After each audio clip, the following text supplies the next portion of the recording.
The world had never seen anything like it. When Germany invaded Poland in September 1939, war itself seemed to change. Gone with the slow-moving trenches of World War I, replaced by lightning-fast armoured assaults, screaming dive bombers, and columns of tanks tearing through enemy lines. The newspapers called it Blitzkrieg, the lightning war. To many, it looked unstoppable. To Germany, it looked like proof that Hitler's vision of total domination could not fail. But behind the spectacle of victory, the seeds of disaster were already planted. Blitzkrieg was never a grand, sustainable strategy. It was an illusion, a short-term gamble disguised as genius. When the first panzers crossed into Poland, German officers were confident. Their tanks were not the strongest or the heaviest, but they moved together like a single machine. The Luftwaffe cleared the skies, the artillery shattered defences, and the infantry swept through what was left. It seemed perfect, efficient, modern, inevitable. And yet, very few in Berlin understood why it worked. Even fewer asked what would happen when it didn't. Hitler believed that speed itself was the key to victory. He thought that willpower and momentum could overcome everything: distance, weather, resistance, even logic. His generals, still haunted by the stagnation of the First World War, agreed to follow the new doctrine: move fast, strike hard, never stop. In the early months, it worked beyond their dreams. Poland collapsed in weeks. France, the world's strongest army at the time, fell in just 6 weeks. The world watched in shock as the German flag rose over Paris. Hitler became convinced that nothing could stop him. His faith in Blitzkrieg became absolute. But faith is not strategy, and Blitzkrieg had a flaw so fundamental that it would one day destroy the very army that made it famous. At its heart, Blitzkrieg depended on one fragile thing: momentum. Tanks consumed enormous amounts of fuel. Soldiers needed constant supplies of ammunition, spare parts, and food. As long as the German forces advanced quickly, their lines of supply stayed short and manageable. But if they slowed down, even for a few days, the entire system began to collapse. During the invasion of France, everything went perfectly. And in fact, the distances were small, the infrastructure was excellent, and the resistance collapsed quickly. But these conditions would never repeat themselves again. The German command didn't notice, or didn't care. The early victories made them blind. They believed their tactics, not circumstance, had brought success. They called it a revolution in warfare. In truth, it was a perfect storm of luck, timing, and overconfidence. By 1941, this illusion had grown dangerous. Germany stood at the height of its power. Almost all of Europe was under Nazi control, and Hitler began to look east, toward the vast territories of the Soviet Union. He saw the invasion as the ultimate test of Blitzkrieg. His generals warned him.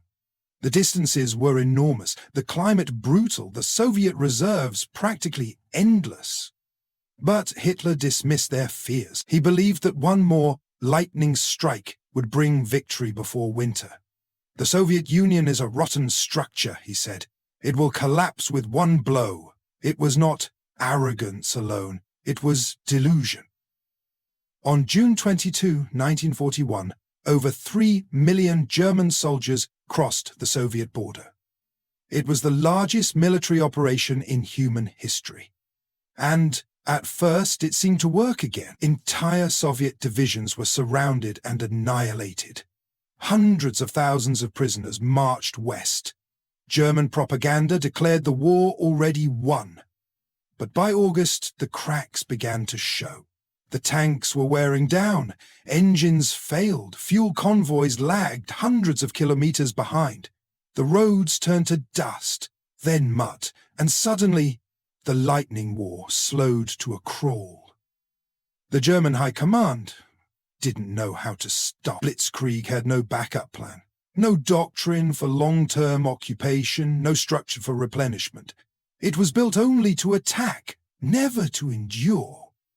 And as the autumn rains came, turning the Russian countryside into endless swamps, Hitler's army realized something terrible.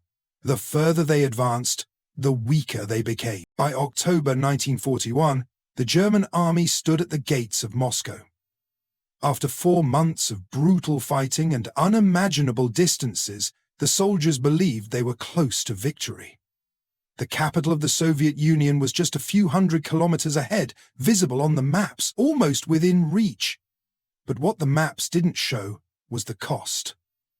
Thousands of tanks and trucks had broken down, ammunition was running low, men were exhausted, frostbitten, and starving. The supply line stretched back over 1,000 kilometers, through mud, wreckage, and burned villages. Blitzkrieg had reached its natural limit.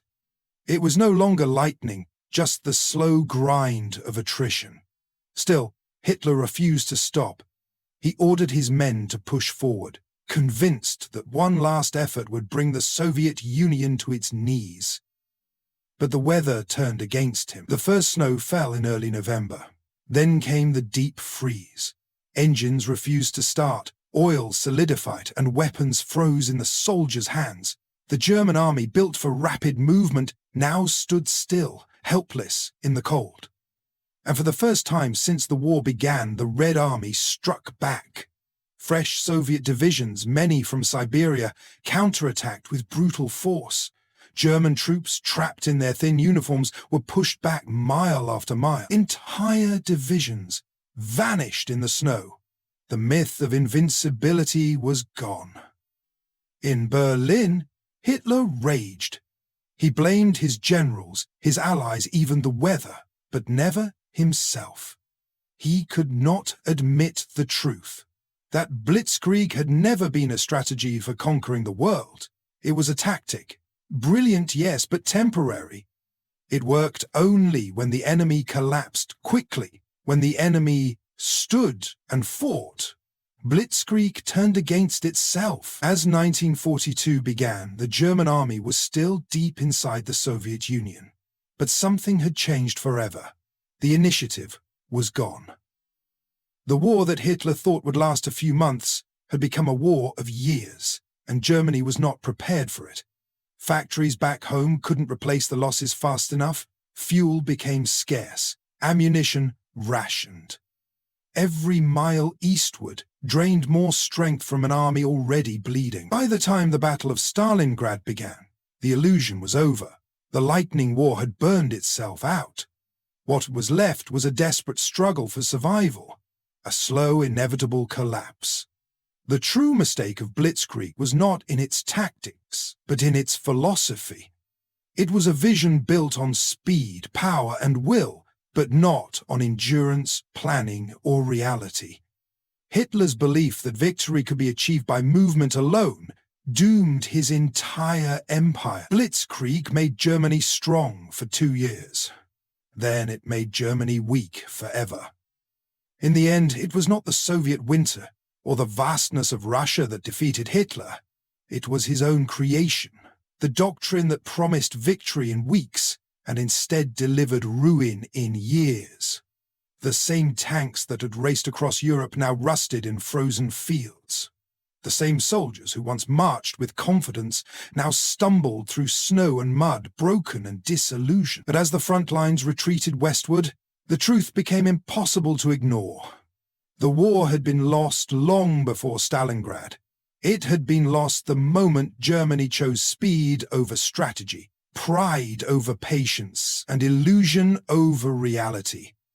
Because every empire, no matter how powerful, is ultimately destroyed not by its enemies, but by its own mistakes.